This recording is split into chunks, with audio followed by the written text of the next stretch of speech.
الحمد للہ وحدہ والصلاة والسلام علی من لا نبی بعد اما بعد۔ کتاب الطہارہ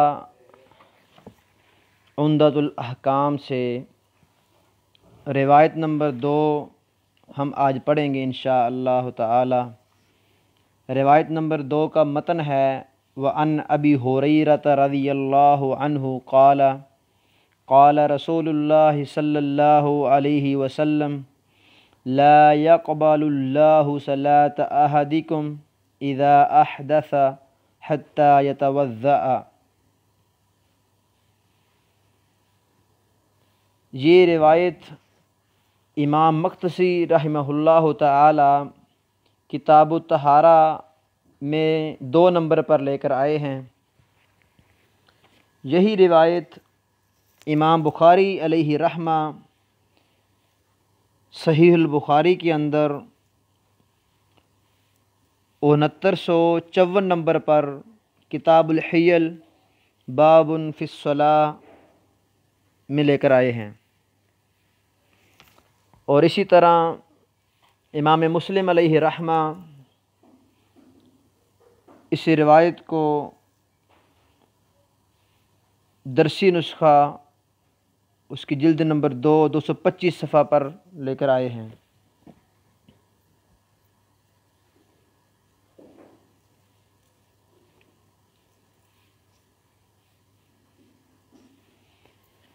روایت کا ترجمہ سیدنا ابو ہریرہ رضی اللہ تعالی عنہ، جن کے نام کے بارے میں اصل نام ان کا عبد الرحمن تھا یا صخر تھا، اس بارے میں اختلاف موجود ہے۔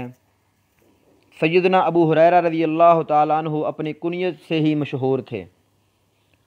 انہوں نے کہا کہ رسول اللہ صلی اللہ علیہ وسلم نے فرمایا لا يقبل اللہ صلاة احدکم، اللہ قبول نہیں کرتا تم میں سے کسی ایک کی نماز اذا احدث، جب وہ حادث ہو، جب اس کو حدث لاحق ہو، حتی یتوضأ، یہاں تک کہ وہ وضو کر لے۔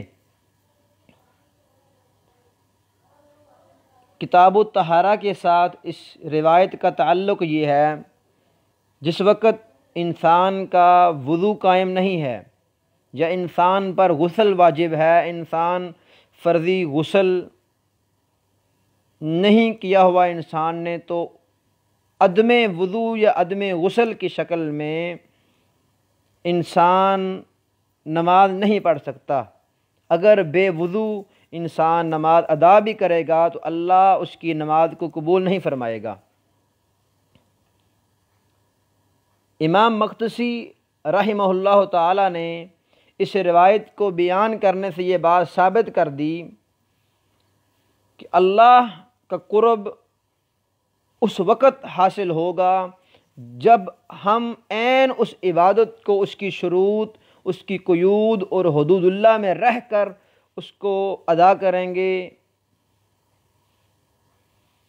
یہاں پر اس روایت کی ہم کچھ تشریح کرتے ہیں۔ لا يقبل اللہ، اللہ قبول نہیں کرتا۔ قبول نہ کرنے کی یہ نفی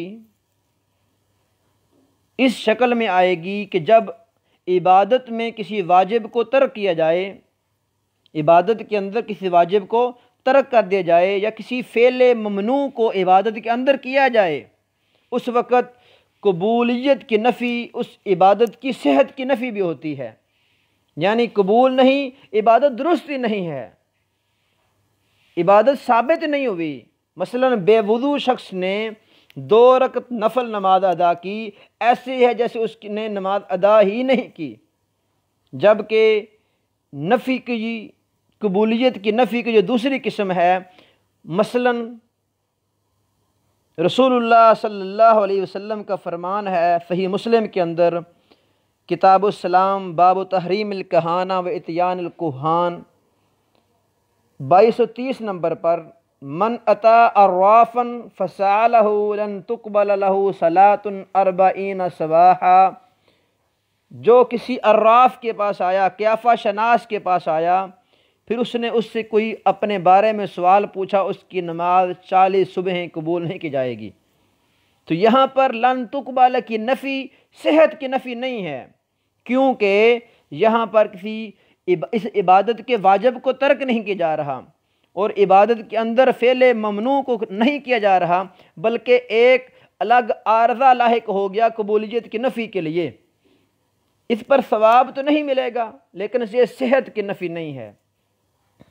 خلاصہ بات کہ کیا ہوا، جب ہم کسی عبادت کے اندر اس کے کسی واجب حصے کو چھوڑ دیں، جس طرح وضو نماز کے وجوب کے لیے، نماز کی ادائیگی کے لیے شرط ہے، اس شرط کو ہم چھوڑ دیں، یا عبادت کے اندر فعل ممنوع کا ارتکاب کر لیں، تو اس وقت قبولیت کی نفی صحت کی نفی ہوگی۔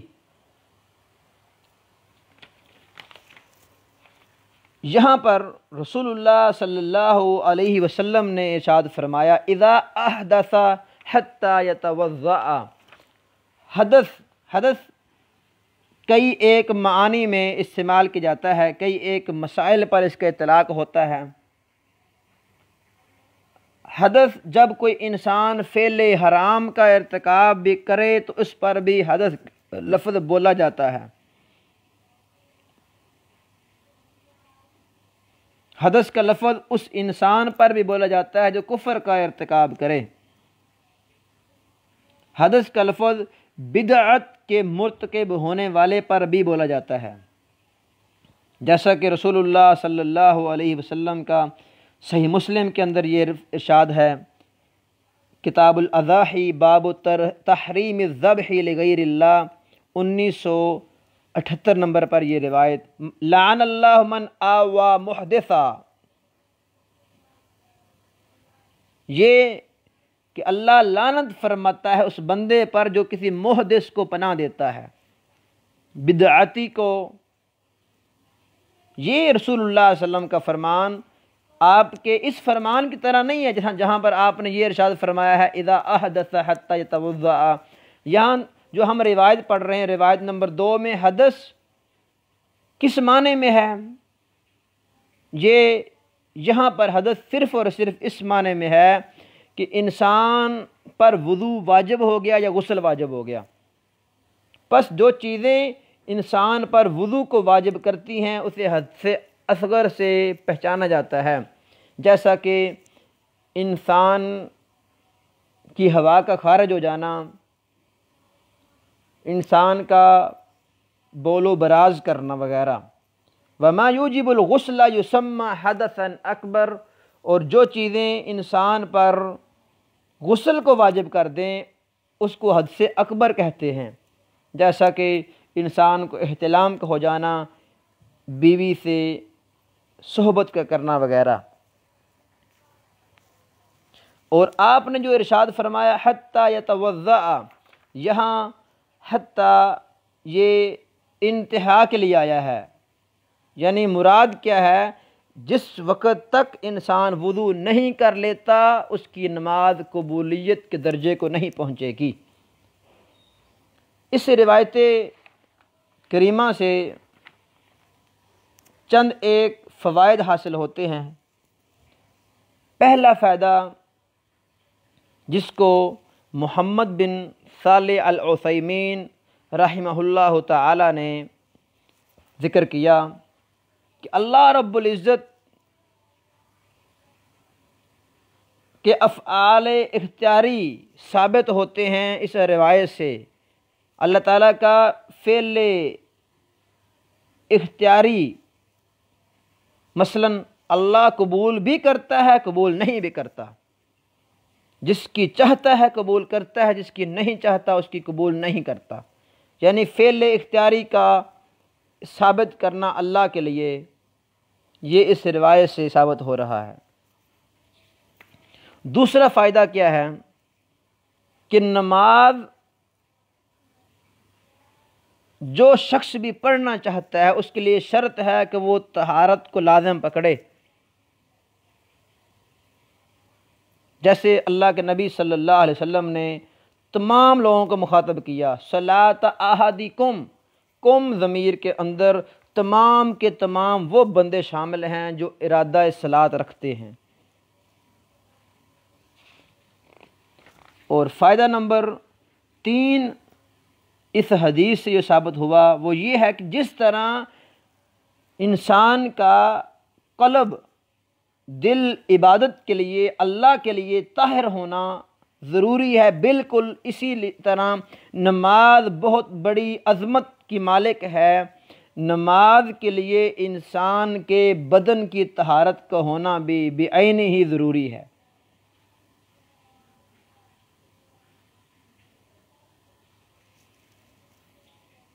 فائدہ نمبر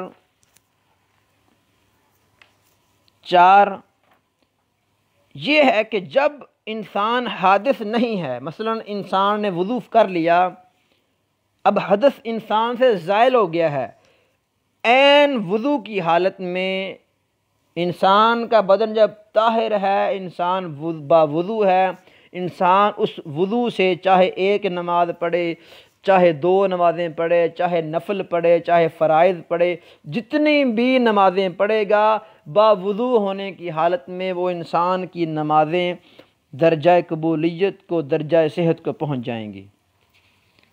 اور فائدہ نمبر 5 یہ ہے، جب بھی انسان نے وضو کرنا ہے، استنجا کرنا ضروری نہیں ہے۔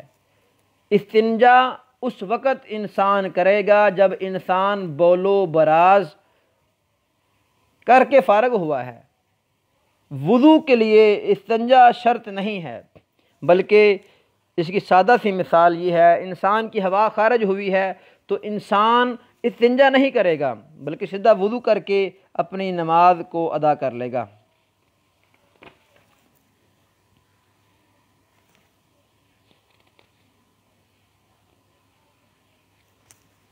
اس روایت سے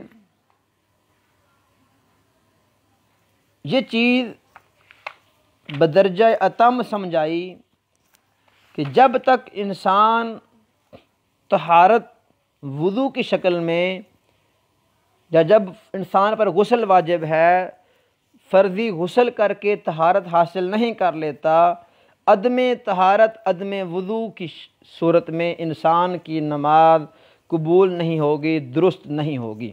یہاں پر نفی قبولیت کی بھی نفی ہے، صحت کی بھی نفی ہے۔ تو اللہ تعالی ہمیں باوضو ہونے کی حالت میں نماز کو ادا کرنے کی توفیق عطا فرمائے، اور وہ چیزیں جن سے وضو واجب ہو جاتا ہے، جن سے غسل واجب ہوتا ہے، وضو کا طریقہ، غسل کا طریقہ اور نماز کے اندر ان کی اہمیت مزید آگے روایات سے ثابت ہوگی۔ وَأَقُولُ قَوْلِي هَذَا وَأَسْتَغْفِرُ اللَّهَ وَأَتُوبُ إِلَيْهِ۔